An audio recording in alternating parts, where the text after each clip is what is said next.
Happy birthday to Jagananna.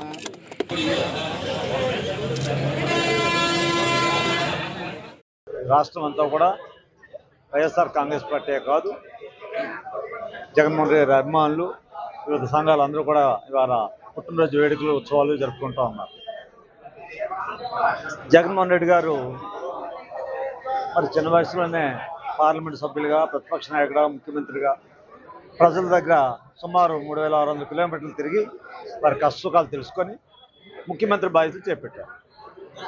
ఆయన బాధ్యతలు చేపించినట్టుకే రాష్ట్రం అంతా కూడా కలయి తిరిగేశారు.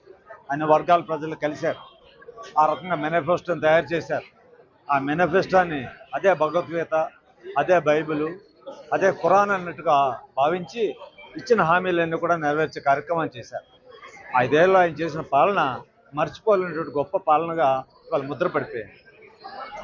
దేశంలో ఏ రాష్ట్రంలో చూసినా కూడా ఆంధ్రప్రదేశ్లో 2019 నుంచి 24 వరకు జరిగిన సంస్కరణలు కానీ, పేదరిక నిర్మూలన కార్యక్రమాలు కానీ అద్భుతంగా జరిగిందనే విషయాన్ని నీతి ఆయోగ్ కూడా గుర్తించింది.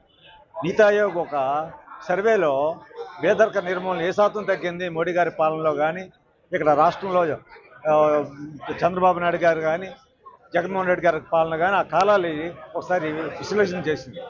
ఆ విశ్లేషణలో దేశం మొత్తంలో ఆంధ్రప్రదేశ్ 19 నుంచి 24 మధ్యలో, 19 ముందు 19 తర్వాత మధ్యకాలంలో 11.6% ఉన్నటువంటి పేదరికాన్ని 5.6% తగ్గినట్టుగా నీతి ఆయోగ్ ఇవాళ ఇతర రాష్ట్రాలు కూడా తెలియపరిచింది.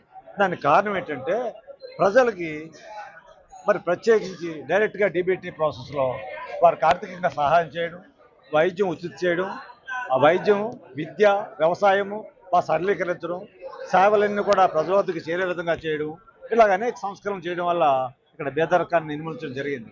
అందుకే జగన్మోహన్ రెడ్డి గారికి మరి పేదల ప్రభుత్వంగా, పేదవారి నాయకుడిగా ఇవాళ ముద్రపడినారు. ఆయన ఉంటే మరి ప్రతి పేదవాడికి ఒక ఇల్లు వస్తుంది. మరి ఆయన అట్లాగే చేశాడు. స్థలాలు ఇచ్చినా, ఇల్లు కట్టించినా, మరి ఏ పథకాలు ఇచ్చినా, కార్యక్రమాలు ఇచ్చినా, పిల్లలు చదివించినా, హాస్పిటల్ బిల్లు కట్టినా పేదవాడు అంటే విడిచిపెట్టలేదు ఆయన పాలనలో. అట్లని మర్చిపోలేని పాలన చేసిన ఆ నాయకుడు మరి చిరకాలం ఉండాలి, మళ్ళీ ముఖ్యమంత్రి కావాలి. ఈ రాష్ట్రానికే కాదు దేశానికే వారి సేవలు అందించాలి.